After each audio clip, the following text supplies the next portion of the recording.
بسم الله الرحمن الرحيم.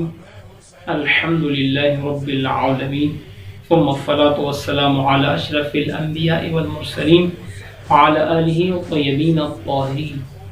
أما بعد، قال الله الحكيم في القرآن المجيد: بسم الله الرحمن الرحيم ولكل قوم هاد. نام سے اللہ کے جو بہت بڑا مہربان اور نہایت ہی رحم کرنے والا ہے۔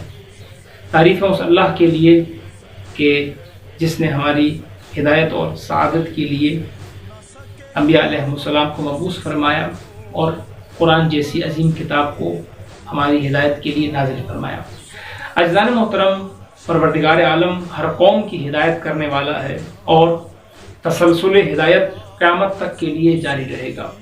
اور اس زمانے میں جبکہ ہم امام زمانہ عجل اللہ تعالی فرج و شریف کی غیبت کبریٰ کے زمانے میں زندگی گزار رہے ہیں، پروردگار عالم نے ہمارے لیے ایک وسیلہ فراہم کیا کہ جو نظام مرجعیت ہے، کہ جسے قرآن اور حدیث سے ثابت کیا جا سکتا ہے کہ لِيَتَفَقَّهُوا فِي الدِّينِ۔ قرآن کہتا ہے کہ دین میں تفقہ کرو تاکہ تم جب قوم کی طرف جاؤ تو انہیں ڈراؤ۔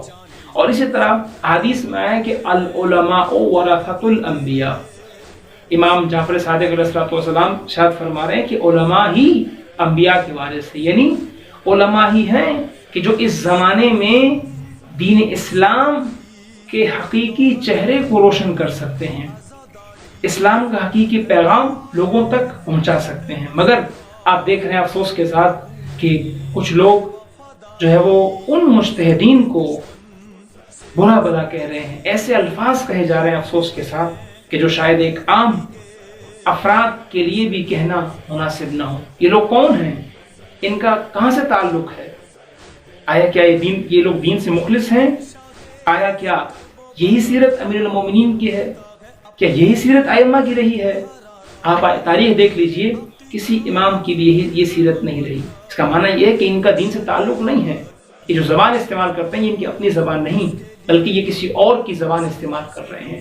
بس ہمیں چاہیے کہ ہم اس نظام کا ساتھ دیں اور دین اسلام کی حفاظت میں اپنا کردار ادا کریں۔ آئیے 6 جولائی کو جو ہے وہ اس نظام کا ساتھ دیں اور اپنے بیان کے ذریعے سے اور اسی طرح لوگوں کو آگاہی کے ذریعے سے اس نظام کا ساتھ دیں۔ السلام علیکم ورحمۃ اللہ وبرکاتہ۔